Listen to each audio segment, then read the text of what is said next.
មុននឹងញាត់ធ្វើផ្លូវគូចូលទៅក្នុងផ្លូវវាយើងត្រូវទៅកែសិនណាបងប្អូនបាទយើងកែយើងយករសវាបាទឆ្កឹះរសមកហ្នឹងយកទៅចុងកញ្ចក់យើងមកឆ្កឹះរសវាចេញបងបាទឆ្កឹះរសចេញមកស្នោះហ្នឹងស្រួលឆ្កឹះបងបាទហ្នឹងហើយព្រោះយើងកាត់ហ្នឹងបងបាទកាត់ប្រហែលមួយថ្នាំងដៃហ្នឹងហើយកាត់ប្រហែលមួយថ្នាំងដៃដូចខ្ញុំពវល់រੂកន្លែង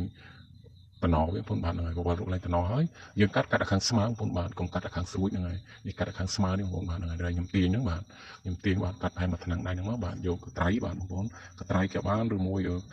កបិតក៏បានបងប្អូនបាទហ្នឹងកត្រៃស្រួលកាត់បងប្អូនបាទកាត់មកច្រឹបមកដាច់បាត់បាទ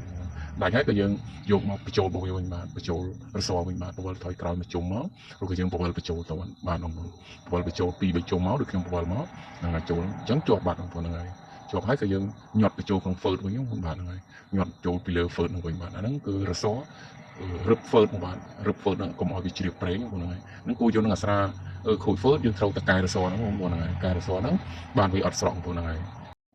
ផ្លូវគូយន្តនេះវាឡោកអញ្ចឹងបងប្អូនហ្នឹងវាឡោកឬថាវាគាត់បែកបដាងអញ្ចឹងទៅគាត់បើកទាំងបែកហ្នឹងបងប្អូនបើកទាំងបែកមកវាមានបញ្ហាស៊ីថ្លុកដៃហ្នឹងបន្តិចឬដាក់ហ្វឺតអីក៏ស្រក់ដាក់ហ្វឺតស្រក់ដាក់ហ្វឺតអស់ហ្វឺត2ហើយស្រក់រហូតអញ្ចឹងមកខ្ញុំកែបងប្អូនហ្នឹងហើយយើងយកស្កូតទឹកមកយើងរុំវា2 3ជុំបងប្អូនហ្នឹងហើយរុំ2 3ជុំហើយក៏យើងយកកៅចាក់ហ្នឹងបងប្អូនកៅសយើងលាបបាទនេះហ្វឺតខ្ញុំយកហ្វឺតថ្មីមកបងប្អូនហ្វឺតថ្មីមកយើងលាបខាងក្នុងហ្វឺតហ្នឹងបងប្អូនបាទហ្នឹងហើយលាបខាងក្នុងវាផងឬលាបពីលើវាផងកុំឲ្យវាជ្រាបហ្នឹងហើយអានេះលាបខាងក្នុងចឹងរួចហើយ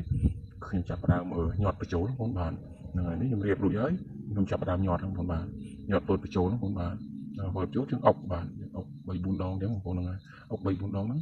រួចជាស្រេចបាទបងប្អូនហ្នឹងប៉ុណ្ណឹងជាប់បាទអញ្ចឹងអានេះខ្ញុំកែបាទវាស្រក់ប្រេងមកពីផ្លូវវិខូនបងប្អូនបាទហ្នឹងហើយវីដេអូខ្ញុំមានប៉ុណ្ណឹងអរគុណបាយបាយ